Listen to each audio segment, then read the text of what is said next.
শুভ সন্ধ্যা প্রত্যেককে। ইতিহাসের পাতা আরও একবার প্রত্যেকে স্বাগত জানাই। বিপিএসসি টিআরই 4-এর যে সিলেবাস সেইটা কি অনেকে বুঝতে পারছেন না, সেই সঙ্গে প্রিভিয়াস ইয়ার কোশ্চেন নিয়েও প্রশ্ন এসছে।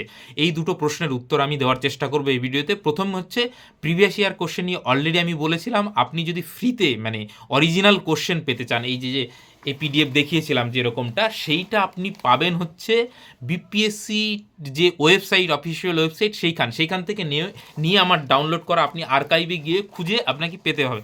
আর আমার কাছে আমি যতদূর মনে পড়ছে, বিপিএসসি টিআরই যে কোশ্চেনগুলো সেগুলো টেলিগ্রামে দিয়েছিলাম, কমেন্ট সেকশনে লিঙ্ক দেওয়া থাকলো, সেখানে খুঁজতে হবে। এবার ফাইল নেম কিন্তু ওইভাবে নেই।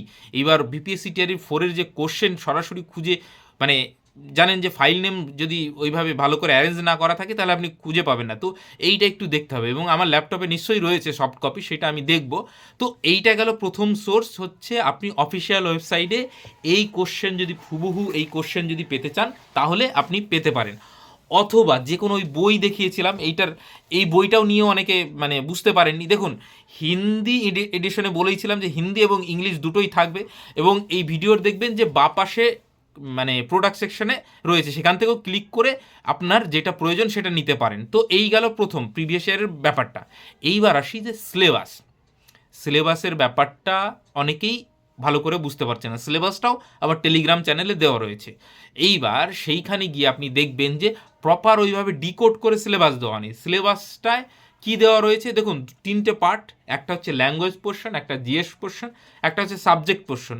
অনেকেই সাবজেক্ট দেখুন, মানে বুটানি না বায়োলজির একজন সাবজেক্ট মানে জিজ্ঞাসা করছে। তো এই পিজি লেভেলের যে সমস্ত সাবজেক্ট, সেই সাবজেক্ট মানে যদি আপনি অফিসিয়াল সিলেবাস দেখেন, সেখানে পরিষ্কার লেখা রয়েছে, পার্ট 3-র কথা বলছি আমি।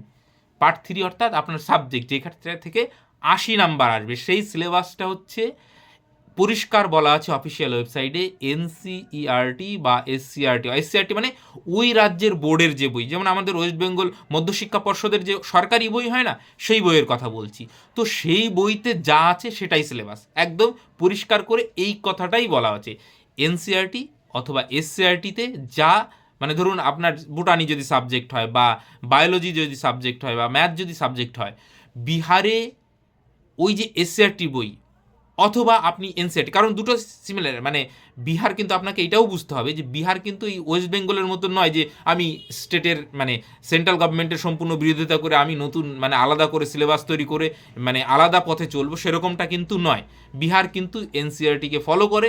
অতএব আপনি যে বই নিন না কেন, মাধ্যমিক অবধি একটু এদিক ওদিক পাবেন, মানে লাস্টের কয়েকটা চ্যাপ্টার হয়তো বিহার স্পেসিফিক হতে পারে, আদারওয়াইজ মানে 80-90% সিলেবাস কিন্তু এক। তো ওই যে বিহার এনসিআরটি বা এসসিআরটি, 11-12 তো পুরো মানে এনসিআরটিকেই ফলো করে। তো এই এনসিআরটি বা এসসিআরটি যে কোনো বই আপনি যদি পিজিটির জন্য পরীক্ষার প্রস্তুতি নিন, তাহলে 11-12-এর যে বইটা রয়েছে, ক্লাস 11 ক্লাস 12 দুটোর যা কন্টেন্ট রয়েছে সেটাই হচ্ছে আপনার সিলেবাস, একদম পরিষ্কার বোঝা গেল। এইবার ওইখানে আরও একটা কথা লেখা রয়েছে, যেহেতু আপনি পিজি লেভেলের পরীক্ষা দেবেন, অতএব প্রশ্নের মান হবে কিন্তু এমএ লেভেল। সিলেবাসটা সেম থাকছে, কিন্তু ধরুন ম্যাথে নাম্বার সিস্টেম রয়েছে, তো নাম্বার সিস্টেমের একদম সহজ অঙ্ক মাধ্যমিক লেভেলের দেবে না নিশ্চয়ই। তো কিছু কোশ্চেন সহজ নিশ্চয়ই থাকবে। এনসিআরটি থেকে দেখবেন লাইন তুলে তুলে কিছু কোশ্চেন একদম হুবহু আসে, আর কিছু কোশ্চেন এনসিআরটির বাইরে আসে, যেটা হচ্ছে ওই গ্রাজুয়েশন লেভেলের, পোস্ট গ্রাজুয়েশন লেভেলের। তো এই বিষয়টা আপনাদের বুঝতে হবে যে যে বিষয়গুলো ক্লাস 11-12-এ পড়ানো হয় পিজিটির জন্য, সেটাই হচ্ছে সিলেবাস।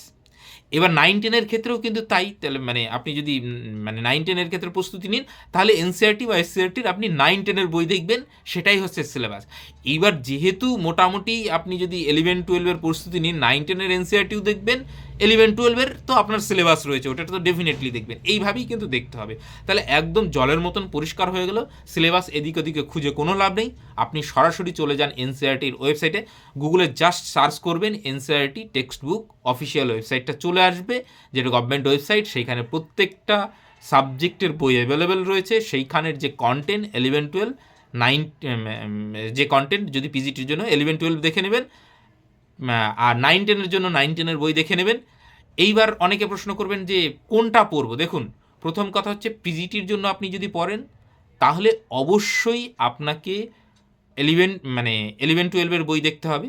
তার মানে এই নয় যে 9-10-এর বই দেখবেন না, ওই লেভেলের আপনি দরকার পড়লে প্রথমে 11-12 দেখবেন, তারপর 9-10 দেখবেন, তারপর 8 দেখবেন, 8 দেখা হলে 7 দেখবেন, 7 দেখা হলে 6 দেখবেন।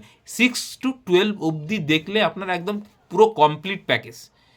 এইবার এখানে শুরুটা কিন্তু 6 থেকে করবেন না। কেন কেন বলছি, অনেক সাবজেক্টের ক্ষেত্রে এরকমটা হতে পারে যে এমন নয় যে 6-এরটা কোনো কাজে আসবে না, কিন্তু মানে ক্রোনোলজিক্যাল যে অর্ডারটা হবে ওপর থেকে হবে। আপনি যদি মাধ্যমিক লেভেলের জন্য দেন তাহলে প্রথমে মাধ্যমিক লেভেল পড়বেন, তারপরে আপনার সময় থাকলে 11-12 পড়বেন, তারপরে আপনি মানে 8, 6 মানে 7 এইভাবে যাবেন। কারণ আপনার যে কোর এরিয়া সেইটা আপনাকে আইডেন্টিফাই করতে হবে যে আমি পিজিটির জন্য মানে আমাকে প্রথম শর্ত হচ্ছে 11-12 কভার করতে হবে, তারপর আমার সময় থাকলে আমি 9-10 করবো, তারপর সময় থাকলে এভাবে মানে ওপর থেকে নিচে আসতে হবে। তো এই হচ্ছে সিলেবাস, আপনি যে কোনো সাবজেক্টের হন না কেন এটাই হচ্ছে সিলেবাস।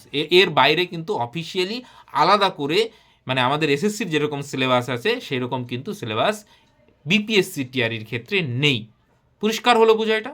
এবং এই টেলিগ্রাম চ্যানেলের লিঙ্ক কমেন্ট সেকশনে দেওয়া রইল, সেখানেও কিন্তু আপনি গিয়ে সিলেবাস সার্চ করতে পারেন। সিলেবাস রয়েছে, কিন্তু ওই যে বললাম যে যেহেতু ওই হিন্দিতে লেখা বা ইসে লেখা আপনি সার্চ করে নাও পেতে পারেন। তো সেক্ষেত্রে আমি পরবর্তীতে প্রোভাইড করে দেবো আবার সিলেবাসটা, সে নিয়ে কোনো সমস্যা নেই।